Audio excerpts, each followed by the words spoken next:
Yo. So this is essentially part 3 of the 2 videos which I made earlier this week about the job centre. Now, I went and signed on today and I seen the job coach and he did ask me about it, so he must have been intrigued as to what it was about and actually know what it was all about. And when I got in there, the security guard was on me like fly round shit, so he was obviously already told by the manager to keep an eye on me. And the guy's already been told numerous times that because he's always like following me around and shit, oh, he's no threat, you know, I've gone in there with my crash helmet and he's taken it off for me before, shit like that. So I know the security guard's been told by the manager to keep an eye on me and follow me. But what happened at the job centre today is I signed on and then he took me into a room like before. Come and have a chat with the manager. Now, I seem to think that the manager somehow has got wind of the complaint that I've made, and he's basically today tried to intimidate and threaten me with loss of my benefits. You know, they ain't got nothing to. But he was basically saying that I will become a target. Now, I've seen this before with witness intimidation, and all authorities do it. You know, I've seen the police do it when they know that they're in the wrong, and the councils do it when they know that they're in the wrong and they've done something wrong. They will try and intimidate you into backing down on your complaint, because the complaint that I've made is serious. So yeah, he's basically today threatened me. I think he's actually intercepted the complaint, because I mean, the complaint has to be upheld and taken forward by someone who's actually impartial from that job centre. He actually lied to me and told me that while I was in there and I was sat down waiting last week, he was actually in that room. That is a complete and utter lie. He knows what's going on. He even said, when I said that they didn't give me the freedom of choice or to tell me whether something was voluntary or mandatory, he was basically implying that just because I'm a job seeker, you ain't got no rights. You're not entitled to that, to know that information. You will comply. I mean, that's basically what he was trying to insinuate. But now, obviously, because I've not fallen for being intimidated into backing down to my complaint, it now has to be pushed forward.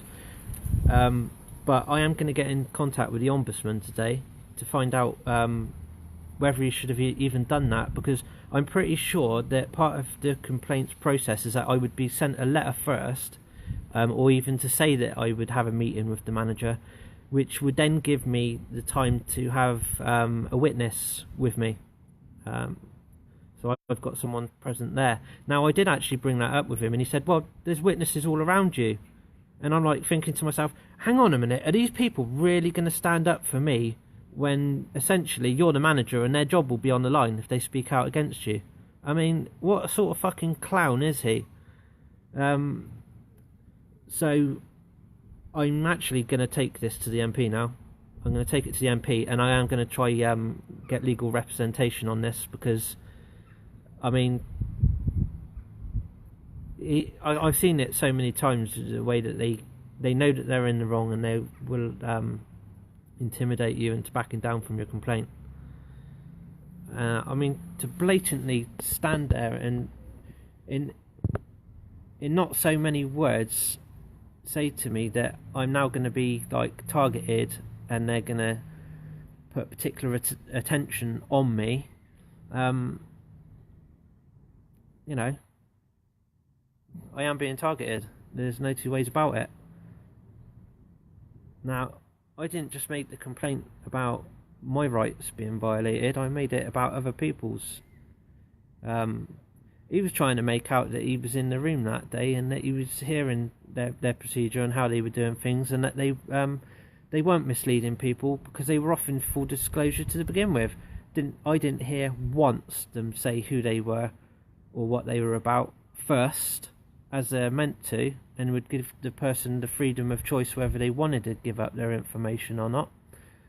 And another point that he raised is he said, oh, so you're quite happy to hand over your private and personal details to another third party, because I did, and it was regarding a job which I was applying for. He said, so you're willing to hand over your details for that, but not to these people? I said, no, I'm not. I mean, at no point was a wall being pulled over my eyes. I knew it was a job that I was applying for. I had full disclosure. I knew exactly what I was doing, and so I applied for the job, which is what I am contractually obliged to do. Okay, and he was trying to basically make out that the same is for that. So I'm not given the informed choice or the decision. I'm not told whether it's mandatory or voluntary. And I'm supposed to comply, is basically what he's saying. I'm supposed to comply. I'm supposed to shut the fuck up. I'm just a job seeker. I have no fucking rights. You're beyond a second-class citizen when you're claiming benefits. You are the pits, and we can walk over you and treat you like shit and do the fuck what we want. You're just fucking nothing, is basically what he's saying. Well, he's picked a fight with the wrong person to do what he's done to me today and threaten me the way he has. I mean, I'm going all the way with him. You know, he knows he's in the shit. He's intercepted that complaint to try get me to drop it, because he knows he is in the shit. He was red in the face. He knew that by it going to the next stage, he was going to be in the fucking shit, and he's going to be, because I told him to stop the conversation there, cease and desist from it, and we'll carry on this conversation when I have either a witness here or a solicitor or can't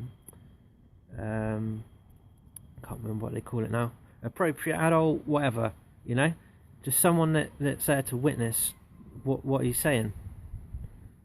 But that will get covered up, what he said to me, because obviously any complaint that I make that I said he said against me, all those people that are in the room, you know, they ain't going to stand up for me on my rights, are they?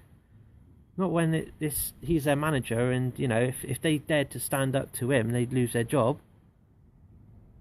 So, yeah.